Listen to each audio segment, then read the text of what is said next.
Hi hello ನಮಸ್ತೆ, ನಾನು ರಾಜು ಅಷ್ಟೇ. ನೀವು ನೋಡ್ತಿದ್ದೀರಾ centre point Kannada YouTube channel. D K. Shivakumar ಮತ್ತು ಸತೀಶ್ ಜಾರಕಿಹೊಳಿ ಇಬ್ಬರಿಗೂ ಬಂದೇ ಬಿಡ್ತು ಹೈಕಮಾಂಡ್ನಿಂದ ಬಿಗ್ ಕಾಲ್. ರಾಜ್ಯ ರಾಜಕಾರಣದಲ್ಲಿ ಮೆಗಾ ಟ್ವಿಸ್ಟ್. ಸಿಎಂ ಆಪ್ತರಿಂದಲೇ ಡಿ.ಕೆ ಬಗ್ಗೆ good news. Budget blue print ಅನ್ನ ಹೈಕಮಾಂಡ್ಗೆ ಕಳಿಸೇ ಬಿಟ್ರ ಡಿ.ಕೆ. ಶಿವಕುಮಾರ್. ಏನಿದರ ಅಪ್ಡೇಟ್ ಇವೆಲ್ಲವನ್ನ ನೋಡೋಣ. ಅದಕ್ಕಿಂತ ಮೊದಲು ಇಲ್ಲಿ ತನಕ ನಮ್ಮ ಚಾನಲ್ ಸಬ್ಸ್ಕ್ರೈಬ್ ಮಾಡಿಲ್ಲ ಅಂದರೆ ಈಗಲೇ ಸಬ್ಸ್ಕ್ರೈಬ್ ಮಾಡಿ, ಜೊತೆಗೆ ಕಾಮೆಂಟ್ಗಳ ಮುಖಾಂತರ ತಮ್ಮ ಅಭಿಪ್ರಾಯವನ್ನು ತಿಳಿಸ್ಬೋದು. ಎಸ್ ವೀಕ್ಷಕರೇ, ಹೈಕಮಾಂಡ್ ಈಗ ಒಂದು ಪ್ರಕ್ರಿಯೆಯನ್ನು ಸ್ಟಾರ್ಟ್ ಮಾಡಿದೆ. ಅದೇನೆಂದರೆ CM ಬದಲಾವಣೆಯ ಪ್ರಕ್ರಿಯೆ ಇರುತ್ತಲ್ಲ, ಅಂದರೆ ಸಿದ್ದರಾಮಯ್ಯನವ್ರನ್ನ ಕೆಳಗಿಳಿಸಿ ಈಗಿರುವಂಥ DCM ಆಗಿರುವಂಥ ಮತ್ತು KPCC ಅಧ್ಯಕ್ಷರಾಗಿರುವಂಥ DCM ಆಗಿರುವಂಥ ಡಿ.ಕೆ. ಶಿವಕುಮಾರ್ ಅವ್ರನ್ನ ಮುಖ್ಯಮಂತ್ರಿ ಪಟ್ಟಕ್ಕೆ ತರುವಂಥ ಒಂದು ಪ್ರಕ್ರಿಯೆ. ರಾತ್ರೋರಾತ್ರಿ ಯಾರಿಗೆ ಕಾಲ್ ಮಾಡಿ, ಮತ್ತೊಬ್ಬರಿಗೆ ಕಾಲ್ ಮಾಡಿ ರಿಸೈನ್ ಮಾಡಿ ಮತ್ತೊಬ್ಬರನ್ನ CM ಮಾಡ್ತೇನೆ ಅನ್ನುವಂಥ ಸ್ಥಿತಿ ಈಗ ಸದ್ಯಕ್ಕಿಲ್ಲ. ಆಗ ಒಂದು ಕಾಲದಲ್ಲಿ ಸೋನಿಯಾ ಗಾಂಧಿ ಆಗಿರ್ಬೋದು ಅಥವಾ AICC ಹೈಕಮಾಂಡ್, ಕಾಂಗ್ರೆಸ್ನ ಹೈಕಮಾಂಡ್ ಸ್ಟ್ರಾಂಗ್ ಇರುವಾಗ ಅಂದಿನ ಕಾಲದ YS ರಾಜಶೇಖರ್ ರೆಡ್ಡಿ ಅವರ ನಿಧನ ನಂತರ ಅವರ ಮಗನಾದಂಥ ಜಗನ್ಮೋಹನ್ ರೆಡ್ಡಿ ಅವರನ್ನ ಒಂದೇ ಕ್ಷಣದಲ್ಲಿ ಕಿತ್ತು ಬಿಸಾಡುವಂಥ ಕೆಪಾಸಿಟಿ ಅಥವಾ ಆಂಧ್ರ ಪ್ರದೇಶದ ರಾಜಕಾರಣಕ್ಕೆ ಬುಡಮೇಲು ಮಾಡುವಂಥ ಒಂದು ಹೈಕಮಾಂಡ್ ಸ್ಟ್ರಾಂಗ್ ಆಗಿತ್ತು. ಆದರೆ ಈಗ ರಾಷ್ಟ್ರದಲ್ಲಿ ಕೇವಲ 3 ರಾಜ್ಯದಲ್ಲಿ ಮಾತ್ರ ಕಾಂಗ್ರೆಸ್ ಪಕ್ಷ ಇದೆ. ಅದು ತೆಲಂಗಾಣ, ಅಸ್ಸಾಂ ಅಥವಾ ಬೇರೆ ಒಂದು ಈಸ್ಟ್ ಸ್ಟೇಟ್ ಮತ್ತು ದೊಡ್ಡದಂಥ ನಮ್ಮ ಕರ್ನಾಟಕದಲ್ಲಿ ಮಾತ್ರ ಇದೀಗ ಕಾಂಗ್ರೆಸ್ ಸರ್ಕಾರ ಭಾರತದಲ್ಲಿದೆ. ಹಾಗಾಗಿ ಯಾವುದೇ ಕಾರಣಕ್ಕೂ ಕೂಡ ಇದೀಗ ತನ್ನ ಮೂಗಿನ ನೇರಕ್ಕೆ ಯಾವುದನ್ನು ಕೂಡ ಮಾಡಲಿಕ್ಕೆ ಆಗ್ತಿಲ್ಲ ಕಾಂಗ್ರೆಸ್ ನಂತರ. ಹಾಗಾಗಿ ಕರ್ನಾಟಕದಲ್ಲಿ CM ಫೈಟ್ ತಾರಕಕ್ಕೆ ಏರಿದಾಗ ಒಂದು ಪ್ರಕ್ರಿಯೆಯನ್ನು ಮಾಡಲಿಕ್ಕೆ ಹೊರಟಿದೆ ಕಾಂಗ್ರೆಸ್. ಅಂದರೆ CM ಬದಲಾವಣೆ ಕುರಿತು ಒಂದು ಪ್ರಕ್ರಿಯೆಯನ್ನು ಸ್ಟಾರ್ಟ್ ಮಾಡಿದೆ. ಕೆಲವೊಬ್ಬರಿಗೆ ಕಾಲ್ ಮಾಡಿದೆ. ರಾಹುಲ್ ಗಾಂಧಿ ಸ್ವತಃ ಇದೀಗ DKಶಿ ಆಪ್ತರಾಗಿರುವಂಥ ಅಥವಾ ತಟಸ್ಥ ಬಣದ ನಾಯಕರಾಗಿರುವಂಥ ರಾಮಲಿಂಗಾರೆಡ್ಡಿ ಅವರಿಗೆ ಕಾಲ್ ಮಾಡಿದೆ.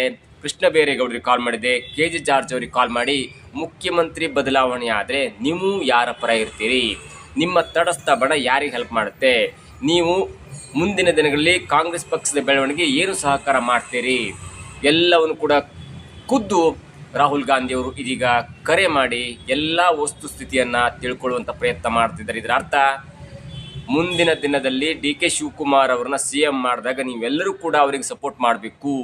ಈಗಾಗಲೇ ಸತೀಶ್ ಜಾರಕಿಹೊಳಿ ಅವರು ಈಗ 3-4 ಸುತ್ತಿನ ಮಾತುಕತೆಯನ್ನು ಹೈಕಮಾಂಡ್ ಅಂದರೆ ಖರ್ಗೆ ಅವ್ರ ಜೊತೆ ಮಾತನಾಡಿದ್ದಾರೆ. ನಾವೆಲ್ಲವೂ ಕೂಡ ಹೇಳ್ತಿದ್ವಿ, ಸತೀಶ್ ಜಾರಕಿಹೊಳಿ ಅವರು ರಾಜ್ಯದ KPCC ಅಧ್ಯಕ್ಷರಾಗ್ತಾರೆ ಮತ್ತು ಡಿ.ಕೆ. ಶಿವಕುಮಾರ್ ಅವರು ರಾಜ್ಯದ ಮುಖ್ಯಮಂತ್ರಿ ಆಗ್ತಾರೆ. ಅವರಿಬ್ಬರ ನೇತೃತ್ವದಲ್ಲಿ ಕಾಂಗ್ರೆಸ್ ಪಕ್ಷ ಮುಂದಿನ ದಿನಗಳಲ್ಲಿ ಬೆಳವಣಿಗೆ ಆಗಬೇಕಂದ್ರೆ ನಿಮ್ಮ ಒಂದು ಸಲಹೆ ಸೂಚನೆ ಏನಿರುತ್ತೆ ಮತ್ತು CM ಬದಲಾವಣೆಯ ಚರ್ಚೆಯ ಮಧ್ಯೆ ಪ್ರಕ್ರಿಯೆ ಆದಾಗ ಯಾರು ಯಾವ ಥರದಲ್ಲಿ ಕಾರ್ಯರೂಪವನ್ನು ಮಾಡಬೇಕು ಎನ್ನುವಂಥ ಒಂದು ಸುದೀರ್ಘವಾದ ಚರ್ಚೆಯನ್ನು ಸ್ವತಃ ರಾಹುಲ್ ಗಾಂಧಿ ಅವರು ಇದೀಗ ಈ ಮೂವರಿಗೆ ಕಾಲ್ ಮಾಡಿದರೆ ಅಂತ ಒಂದು ದೊಡ್ಡದಂಥ ಚರ್ಚೆ ಇದೀಗ ರಾಜಕೀಯ ವಲಯದಲ್ಲಿ ಕೇಳಿ ಬರ್ತಾ ಇದೆ. ನೋಡಿ ಏನಾಗಿದೆ ಅಂದರೆ, ಕಳೆದ 1 ವಾರದ ಹಿಂದೆ ಸತೀಶ್ ಜಾರಕಿಹೊಳಿ ಮತ್ತು KN ರಾಜಣ್ಣನವರು ಹೈಕಮಾಂಡನ್ನು ಮೀಟ್ ಮಾಡಿ ಕರ್ನಾಟಕದಲ್ಲಿ ಆಗ್ತಿರುವಂಥ ಒಂದು ರಾಜಕೀಯ ಗೊಂದಲ, CM ಪಟ್ಟದ ಫೈಟನ್ನು ನೀವು ಒಂದು ಮಟ್ಟಿಗೆ ಸ್ಟಾಪ್ ಮಾಡಬೇಕು. ಅದು ಮುಖ್ಯಮಂತ್ರಿ ಚೇಂಜ್ ಮಾಡಿದ್ರೂ ಪರವಾಗಿಲ್ಲ ಅಥವಾ ಮುಖ್ಯಮಂತ್ರಿ ಚೇಂಜ್ ಮಾಡಿದ್ರೂ ಪರವಾಗಿಲ್ಲ, ಆದರೆ ಈ ಗೊಂದಲವನ್ನು ನೀವು ಇಷ್ಟಕ್ಕೆ ಸ್ಟಾಪ್ ಮಾಡಬೇಕು. ನೀವು ಕೊಟ್ಟ ಮಾತಿನಂತೆ ಮುಖ್ಯಮಂತ್ರಿ ಬದಲಾವಣೆ ಮಾಡೋದಿದ್ರೆ ಮಾಡಿಬಿಡಿ, ಈಗಲೇ ಮುಂದುವರ್ಸ್ಕೊಂಡು ಹೋಗೋದು ಬೇಡ ಎನ್ನುವಂಥ ಒಂದು ಅಡ್ಡ ಗೋಡೆಯ ಮೇಲೆ ದೀಪ ಇಟ್ಟ ಎನ್ನುವಂಥ ಒಂದು ಸ್ಥಿತಿಯನ್ನು ಇದೀಗ ಸತೀಶ್ ಜಾರಕಿಹೊಳಿ ಹೈಕಮಾಂಡ್ಗೆ ಮನವರಿಕೆ ಮಾಡಿಕೊಡುವಾಗ ಹೈಕಮಾಂಡ್ನ ಅಧ್ಯಕ್ಷರಾಗಿರುವಂಥ ಅಥವಾ AICC ಅಧ್ಯಕ್ಷರಾಗಿರುವಂಥ ಮಲ್ಲಿಕಾರ್ಜುನ್ ಕೊಟ್ಟಂಥ ಹೇಳಿಕೆ ಇದೆಯಲ್ಲ, ಅಥವಾ ಸತೀಶ್ ಜಾರಕಿಹೊಳಿ ಅವರಿಗೆ ಹೇಳಿದಂಥ ಮಾತಿದೆಯಲ್ಲ, ಈಗಾಗಲೇ ಎಲ್ಲವೂ ಕೂಡ ತೀರ್ಮಾನ ಆಗಿದೆ. ಒಂದೊಳ್ಳೆ ಡೇಟ್ಗಾಗಿ ಕಾಯ್ತಾ ಇದೆ ಮತ್ತು ಆ ಪ್ರಕ್ರಿಯೆ ಈಗಾಗಲೇ ಸ್ಟಾರ್ಟ್ ಆಗಿದೆ ಎನ್ನುವಂಥ ಮಾತನ್ನು ಹೇಳಿ ನೀವು ಯಾವುದಕ್ಕೂ ತಲೆ ಕೆಡಿಸ್ಕೊಳ್ಬೇಡಿ, ನಾವಿದ್ದೇವೆ, ನಾವು ನೋಡ್ಕೊಳ್ತೇವೆ, ಈಗಾಗಲೇ ಎಲ್ಲವೂ ನಿರ್ಧಾರ ಆಗಿದೆ, ಪ್ರಕಟ ಒಂದೇ ಬಾಕಿ ಇದೆ ಅನ್ನುವಂಥ ದೊಡ್ಡ ಸ್ಟೇಟ್ಮೆಂಟನ್ನು ಕೊಟ್ಟು ಇದೀಗ ಸತೀಶ್ ಜಾರಕಿಹೊಳಿ ಅವ್ರನ್ನ ಮನೆ ಕಳಿಸಿದ್ರು. ಸತೀಶ್ ಜಾರಕಿಹೊಳಿ ಅವರು ಅಷ್ಟೇ, ಅವರು ಅಹಿಂದ ನಾಯಕರಾಗಿದ್ದಂಥವ್ರು, ಸಿದ್ದರಾಮಯ್ಯನವರ ಆಪ್ತರು. ಆದರೆ ಸಿದ್ದರಾಮಯ್ಯನವ್ರನ್ನ ನಂಬಿಕೊಂಡು ಅವರನ್ನೇ ಮುಖ್ಯಮಂತ್ರಿ ಎನ್ನುವಂಥ ಪೂಜೆ ಮಾಡುವಂಥ ಮನಸ್ಥಿತಿ ಇದೀಗ ಸತೀಶ್ ಜಾರಕಿಹೊಳಿ ಅವ್ರಿಗೂ ಇಲ್ಲ. ಸಿದ್ದರಾಮಯ್ಯ ಎಲ್ಲಿ ತನಕ ಇದ್ರಲ್ಲ ಅಲ್ಲಿ ತನಕ ತಾವು ಕೂಡ ಒಂದು ಪ್ರಭಾವಿ ನಾಯಕರಾಗಿ ಬೆಳೆದಿದ್ದೇವೆ ಮತ್ತು ಉತ್ತರ ಕರ್ನಾಟಕ ವಿಭಾಗದಲ್ಲಿ ಜಾರಕಿಹೊಳಿ ಫ್ಯಾಮಿಲಿ ಅಂತಲೇ ಒಂದು ಕುಟುಂಬದಿಂದ 3-4 ಜನ MLAಗಳಾಗಿದ್ದು ಮತ್ತು ಯಾವುದೇ ಸರ್ಕಾರ ಬಂದರೂ ಕೂಡ ಜಾರಕಿಹೊಳಿ ಫ್ಯಾಮಿಲಿಯಿಂದ ಒಬ್ಬರು ಮಂತ್ರಿ ಇದ್ದೇ ಇರ್ತಿದ್ರು. ಹಾಗಾಗಿ ಹೆಚ್ಚಂದ್ರೆ ಈಗ ಮಂತ್ರಿ ಸ್ಥಾನ ಇರ್ತದೆ. ಆದರೆ ಈ ಮಂತ್ರಿ ಸ್ಥಾನ ನೋಡಿ ನೋಡಿ ಸಾಕೈದು 10, 15, 20 ವರ್ಷದಿಂದ ಈಗ ಒಂದು ದೊಡ್ಡದಾದಂಥ ಒಂದು ಹುದ್ದೆ ಬೇಕೇ ಬೇಕೆನ್ನುವಂಥ ಕಾರಣಕ್ಕಾಗಿ ಇದೀಗ ಸಿದ್ದರಾಮಯ್ಯ ಇರೋ ತನಕ ಸಿದ್ದರಾಮಯ್ಯ ನಂತರ ಮತ್ತೆ ಅಹಿಂದ ನಾಯಕರನ್ನ ಇದೀಗ ಸದ್ಯಕ್ಕೆ ಅಂದರೆ ಸಿದ್ದರಾಮಯ್ಯ ಇಳಿಸಿದ ಕೂಡಲೇ ನನ್ನನ್ನು ಮುಖ್ಯಮಂತ್ರಿ ಮಾಡ್ತಾರೆ ಅನ್ನುವಂಥ ಭ್ರಮೆ ಅಂತೂ ಇಲ್ಲ. ಹಾಗಾಗಿ ಸದ್ಯ ಡಿ ಕೆ ಶಿವಕುಮಾರ್ನ ಮುಖ್ಯಮಂತ್ರಿ ಮಾಡಿದ್ರೆ 2028ಕ್ಕೆ ನಾನು ಕೂಡ ಮುಖ್ಯಮಂತ್ರಿ ಫೈಟ್ಗಾಗಿ ಒಂದು ಟವೆಲ್ ಹಾಕ್ಬೋದು ಮತ್ತು ಅದನ್ನು ನಾನೇ ಮುಖ್ಯಮಂತ್ರಿ ಅಭ್ಯರ್ಥಿ ಅನ್ನುವಂಥ ಪಟ್ಟನ್ನು ಹಿಡಿಬಹುದು. ಹಾಗಾಗಿ ಈಗ ಡಿ ಕೆ ಶಿವಕುಮಾರ್ ಅವರನ್ನ ಮುಖ್ಯಮಂತ್ರಿ ಮಾಡಿದ್ರೆ ಆಗ KPCC ಅಧ್ಯಕ್ಷರ ಸ್ಥಾನ ಖಾಲಿ ಆಗುತ್ತೆ. ಆ ಸ್ಥಾನಕ್ಕೆ ನಾನು ಹೋಗಿ ಕೂತ್ಕೊಂಡ್ರೆ ಇಲ್ಲಿ 2 ಲಾಭ ಆಗುತ್ತೆ. ಒಂದು 2028ಕ್ಕೆ ಪಕ್ಷವನ್ನು ಅಧಿಕಾರಕ್ಕೆ ತಂದರೆ ನಾನು ಮುಖ್ಯಮಂತ್ರಿ ಆಗ್ಬೋದು, ಜೊತೆಗೆ ನನ್ನ ಮುಂದಿನ ಕುಟುಂಬದ ಅಂದರೆ ಪ್ರಿಯಾಂಕ್ ಜಾರಕಿಹೊಳಿ ಆಗಿರ್ಬೋದು, ಅಂದರೆ ಅವರ ಪುತ್ರಿ ಆಗಿರ್ಬೋದು, ಅವರ ಮಗ ಆಗಿರ್ಬೋದು, ಎಲ್ಲರೂ ಕೂಡ ಒಂದು ರಾಜಕೀಯಕ್ಕೆ ಬಂದು ರಾಜಕಾರಣಕ್ಕೆ ಬಂದು ತಮ್ಮ ಒಂದು ರಾಜಕೀಯ ಭವಿಷ್ಯವನ್ನು ಉಜ್ವಲಗೊಳಿಸ್ಕೊಳ್ಳಿಕ್ಕೆ ಸಾಧ್ಯ ಆಗುತ್ತೆ. ಈಗಾಗಲೇ ಜಾರಕಿಹೊಳಿಯವರ ಪುತ್ರಿ ಕೂಡ ಒಂದು ಕ್ಷೇತ್ರ ಅಂದರೆ ಅವರ MP ಆಗಿದ್ದಾರೆ. ಜಾರಕಿಹೊಳಿಯವರ ಪುತ್ರ ಕೂಡ ಇದೀಗ ಲೋಕಲ್ ಬಾಡಿ ಎಲೆಕ್ಷನ್ಲಿ ಗೆದ್ದು ಬೀಗ್ತಾ ಇದ್ದಾರೆ. ಹೀಗಾಗಿ ಜಾರಕಿಹೊಳಿಯವರಿಗೆ 2 ಉದ್ದೇಶ ಇದೆ. ಒಂದು, ತಾನು ಮುಂದಿನ ದಿನಗಳಲ್ಲಿ KPCC ಅಧ್ಯಕ್ಷನಾಗಬೇಕು ಮತ್ತು ಮುಖ್ಯಮಂತ್ರಿ ಆಗಬೇಕು. ಯಾವುದೇ ಕಾರಣಕ್ಕೂ ಪದೇ ಪದೇ ಡಿ ಕೆ ಶಿವಕುಮಾರ್ ಅವ್ರ ಜೊತೆ ಕಿತ್ತಾಟ ಆಗಿ ಅಥವಾ ಮುನ್ಸ್ಕೊಂಡು ಅಥವಾ ವೈಮನಸ್ಸಿಟ್ಕೊಂಡು ಶೀತಲ ಸಮರ ಇಟ್ಕೊಂಡು ಅದರಿಂದ ಏನು ಪ್ರಯೋಜನ ಇಲ್ಲ. ಸದ್ಯಕ್ಕೆ ಗಾಳಿ ಯಾವ ಕಡೆ ಬೀಸಿದ ಅದ ಕಡೆ ತೂರ್ಕೊಳ್ಬೇಕು. ಅದಾದ ನಂತರ ಬೇರೆ ಬೇರೆ ಕಾರಣ ಒದಗಿ ಬಂದಾಗ ನಾನೂ ಕೂಡ ರಾಜ್ಯದ ಮುಖ್ಯಮಂತ್ರಿ ಆಗಬೇಕು ಮತ್ತು ಈಗಾಗಲೇ ನಾನು ಹಲವು ಬಾರಿ ಮುಖ್ಯಮಂತ್ರಿ ಅಥವಾ ಮುಖ್ಯಮಂತ್ರಿ ಅಭ್ಯರ್ಥಿ ಅನ್ನುವಂಥ ಘೋಷಣೆಯ ನಡುವೆ ನಾನು ಈಗಾಗಲೇ ಸ್ಪಷ್ಟಪಡಿಸ್ತೀನಿ. ಯಾವುದೇ ಕಾರಣಕ್ಕೂ ನಾನು ಈ 2000 ಅಂದರೆ ಸಿದ್ದರಾಮಯ್ಯ ಹೇಳಿದ ನಂತರ 2028 ತನಕ ನಾನು ಮುಖ್ಯಮಂತ್ರಿ ಆಗಲ್ಲ ಮತ್ತು ನಾನು ಕೂಡ ಮುಖ್ಯಮಂತ್ರಿ ಅಭ್ಯರ್ಥಿ ಅಲ್ಲ ಎನ್ನುವಂಥ ಸ್ಟೇಟ್ಮೆಂಟ್ನ ಕೊಟ್ಟಿದ್ದಾರೆ. ಇದರ ಮಧ್ಯೆ ಡಿ ಕೆ ಶಿವಕುಮಾರ್ ಅವರು ಕೊಟ್ಟಂಥ ಸ್ಟೇಟ್ಮೆಂಟ್ ಇದೆಯಲ್ಲ, ಅಂದರೆ ಡಿ ಕೆ ಶಿವಕುಮಾರ್ ಏನು ಸ್ಟೇಟ್ಮೆಂಟ್ ಕೊಟ್ಟಿದ್ದಾರೆ, ಇಲ್ಲಿ ಹೌದು ಸತೀಶ್ ಜಾರಕಿಹೊಳಿ ಅವರು ನಾನು ಇಬ್ಬರು ಸ್ನೇಹಿತರು ವಾರಕ್ಕೊಮ್ಮೆ ಮೀಟ್ ಆಗ್ತಿದ್ದೀವಿ, ನಾವು ಇಬ್ಬರು ಸಮಾನ ಮನಸ್ಕರು ವರ್ಕಿಂಗ್ ಪ್ರೆಸಿಡೆಂಟ್ ಆಗಿದ್ದಾಗಿಂದ ನಾವು ಇಬ್ಬರು ರಾಜ್ಯದ ಕಾಂಗ್ರೆಸ್ನ ಬೆಳವಣಿಗೆಗೆ ಒಂದು ದೊಡ್ಡದಂಥ ಕಾರ್ಯವನ್ನು ಮಾಡಿದೆವು ಮತ್ತು ಹೆಲ್ಪನ್ನು ಕೂಡ ಮಾಡಿದೆವು. ಹಾಗಾಗಿ ನಾವು ಇಬ್ಬರು ಕೂಡ ಕಾಂಗ್ರೆಸ್ ಪಕ್ಷವನ್ನು ಮುನ್ನಡೆಸ್ಕೊಂಡು ಹೋಗ್ತೇವೆ ಅನ್ನುವಂಥ ಮಾತನ್ನು ಹೇಳ್ತಿದ್ದ ನೋಡ್ರೆ ಎಲ್ಲೋ ಒಂದು ಕಡೆ ಮುಖ್ಯಮಂತ್ರಿ ಪಟ್ಟ ಡಿ ಕೆ ಶಿವಕುಮಾರ್ಗೆ ಹೋಗುತ್ತೆ, KPCC ಅಧ್ಯಕ್ಷರ ಪಟ್ಟ ಸತೀಶ್ ಜಾರಕಿಹೊಳಿಯವರಿಗೆ ಈಗಾಗಲೇ ಫಿಕ್ಸ್ ಆಗಿದೆ ಅನ್ನುವಂಥ ಮಾತು ನಾನು ಕಳೆದ 3-4 ತಿಂಗಳಿಂದ ಹೇಳ್ತಾನೆ ಬರ್ತಿದೆ. ಅದು ಈಗ ಸದ್ಯಕ್ಕೆ ಎಲ್ಲ ಸಾಧ್ಯತೆ ಕೂಡ ಇದೆ. ಅಷ್ಟರ ಮಟ್ಟಿಗೆ ಈಗ ಡಿ ಕೆ ಶಿವಕುಮಾರ್ ಒಂದು ಸ್ಪಷ್ಟ ಸಂದೇಶವನ್ನು ಕೊಟ್ಟಿದ್ದಾರೆ. ಹಾಗಾದ್ರೆ ಡಿ ಕೆ ಶಿವಕುಮಾರ್ ಅವರು ಏನು ಹೇಳಿದ್ರು ಎನ್ನುವುದನ್ನು ನೋಡ್ತಾ ಹೋದ್ರೆ, ನಮ್ಮ ಹಿರಿಯ ಲೀಡ್ರು ನನ್ನ ಜೊತೆ ವರ್ಕಿಂಗ್ ಪ್ರೆಸಿಡೆಂಟ್ ಆದವರು ವಾರಕ್ಕೆ ಒಂದ್ಸತಿ ಮಾತಾಡ್ತಾ ಇರ್ತೀವಿ, ಇಬ್ರು ಹಂಚ್ಕೊಳ್ತಾ ಇರ್ತೀವಿ, ಸಮಾನ ಮನಸ್ಕರು, ಅವ್ರಿಗೂ ಪಕ್ಷದ ಬಗ್ಗೆ ಅಪಾರವಾದಂಥ ಚಿಂತನೆ ಇದೆ. ಈ ಸರ್ಕಾರ ಮತ್ತೆ ವಾಪಸ್ ತರಬೇಕು ಅಂತೇಳಿ ನಾವೆಲ್ಲ ಯೋಜನೆಗಳನ್ನ ತಯಾರು ಮಾಡ್ತಾ ಇದ್ದೀವಿ. ಈ ಸರ್ಕಾರ ಅದನ್ನ ಚರ್ಚೆ ಮಾಡೋದು ಹೈಕಮಾಂಡ್. ನಾವು ಕೂಡ ಸಮರ್ಥರಿದ್ದೀರಿ ಅನ್ನೋ ವಾದನ ಇರುತ್ತೆ. ಸಾಮರ್ಥ್ಯ ಎಷ್ಟು ಸರಿ ಪ್ರೂವ್ ಮಾಡ್ಬೇಕ್ರಿ? ನಾನು ಪ್ರದೇಶ್ ಕಾಂಗ್ರೆಸ್ ಸಮಿತಿ 8 ವರ್ಷ ಕೆಲಸ ಮಾಡಿದ್ದೀನಪ್ಪ. ಸಾಮರ್ಥ್ಯ ಇಲ್ಲದೆ ಕೆಲಸ ಮಾಡಿದ್ನಾ? 2 ಸಾರಿ ಪಕ್ಷಕ್ಕೆ ಅಧಿಕಾರಕ್ಕೆ ತಂದಿದ್ದೀನಿ. ಸಾಮರ್ಥ್ಯ ಇಲ್ಲದೆ ಅದು ಕೆಲಸ ಆಗುತ್ತಾ? ಮತ್ತು ರಾಜ್ಯದ ಉಪಮುಖ್ಯಮಂತ್ರಿಯಾಗಿ ಕೆಲಸ ಮಾಡಿದ್ದೀನಿ. ಸಾಮರ್ಥ್ಯ ಇಲ್ಲದೆ ಉಪಮುಖ್ಯಮಂತ್ರಿ ಮಾಡಕ್ಕಾಗುತ್ತಾ? ನೋಡ್ರಲ್ಲ ವೀಕ್ಷಕರೇ, ಸತೀಶ್ ಜಾರಕಿಹೊಳಿ ಅವರ ಬಗ್ಗೆ ಡಿ ಕೆ ಶಿವಕುಮಾರ್ ಅವರು ಹಾಡಿ ಹೊಗಳಿದಂಥ ಮಾತು, ಜೊತೆಗೆ ಡಿ ಕೆ ಶಿವಕುಮಾರ್ ಅವರು ಮಹದೇವಪ್ಪನವ್ರ ಬಗ್ಗೆ ಹೇಳಿದ ಮಾತು, ಹೌದು ಎಸ್ ಮಹದೇವಪ್ಪನವರು ಹೇಳಿದಂದ್ಮೇಲೆ ಅವರು ನಾವು ಮಾತು ಒಪ್ಕೊಳ್ಬೇಕಾಗುತ್ತೆ, ಅವರು ನಮ್ಮ ಹೈಕಮಾಂಡ್ ಎನ್ನುವಂಥ ವ್ಯಂಗ್ಯವಾದಂಥ ಮಾತನ್ನು ಹೇಳಿ ಮುಂದಿನ ಚುನಾವಣೆಯಲ್ಲಿ ಅವರಿಗೆ ಟಿಕೆಟ್ ಸಿಗುತ್ತೆ ಬಿಡುತ್ತೆ ಅನ್ನುವಂಥ ಒಂದು ಲೆಕ್ಕಾಚಾರ ಕೂಡ ಇದೆ. ಈಗಾಗಲೇ ಮಹದೇವಪ್ಪನವರ ಕ್ಷೇತ್ರದಲ್ಲಿ ಬೇರೆ ಬೇರೆ ನಾಯಕರ ಬೇರೆ ಬೇರೆ ಹೊಸ ಮುಖಗಳಿಗೆ ಟಿಕೆಟ್ ಕೊಡಬೇಕೆನ್ನುವಂಥ ಒಂದು ಸರ್ಚ್ ಕೂಡ ಆಗ್ತಿದೆ ಡಿ ಕೆ ಶಿವಕುಮಾರ್ ಅವರ ಟೀಮ್ನಿಂದ. ಮತ್ತೊಂದು ಕಡೆ ಸತೀಶ್ ಜಾರಕಿಹೊಳಿ ಕೂಡ ಹೀಗೀಗಾಗುತ್ತೆ ಅನ್ನುವಂಥ ಒಂದು ಸರ್ವೆ ರಿಪೋರ್ಟ್ ಅನ್ನು ಕೂಡ ಹೈಕಮಾಂಡ್ಗೆ ತಿಳಿಸಿದ್ದಾರೆ. ಅಂದ್ರೆ ಈಗ ಮುಖ್ಯಮಂತ್ರಿ ಬದಲಾವಣೆ ಆದ್ರೆ ಏನಾಗುತ್ತೆ, ಮುಖ್ಯಮಂತ್ರಿ ಬದಲಾವಣೆ ಆಗ್ಲಿಲ್ಲ ಅಂದ್ರೆ ಹೈಕಮಾಂಡ್ ಮಾತು ತಪ್ಪದಂಗೆ ಆಗುತ್ತೆ. ಜೊತೆಗೆ KPCC ಪ್ರೆಸಿಡೆಂಟ್ ಆದಂತ ಡಿ ಕೆ ಶಿವಕುಮಾರ್ ಅವರು ಮುಖ್ಯಮಂತ್ರಿ ಆದ್ರೆ KPCC ಅಧ್ಯಕ್ಷರ ಸ್ಥಾನಕ್ಕೆ ಯಾರೆಲ್ಲ ಆಗ್ಬೋದು, ಯಾರೆಲ್ಲ ಆಯ್ಕೆ ಆಗ್ಬೋದು, ಯಾರು ಆಯ್ಕೆ ಆದ್ರೆ ಇಷ್ಟು ಹೆಲ್ಪ್ ಆಗುತ್ತೆ, ಎಲ್ಲದರ ರಿಪೋರ್ಟ್ ಅನ್ನು ಕೂಡ ಹೈಕಮಾಂಡ್ಗೆ ಸಲ್ಲಿಸಿದ್ದಾರೆ. ಇದರ ಮಧ್ಯೆ ಡಿ ಕೆ ಶಿವಕುಮಾರ್ ಅವರು ಹೈಕಮಾಂಡ್ಗೆ 1 ವಾರದ ಡೆಡ್ಲೈನ್ ಅನ್ನು ಕೊಟ್ಬಿಟ್ರಂತೆ.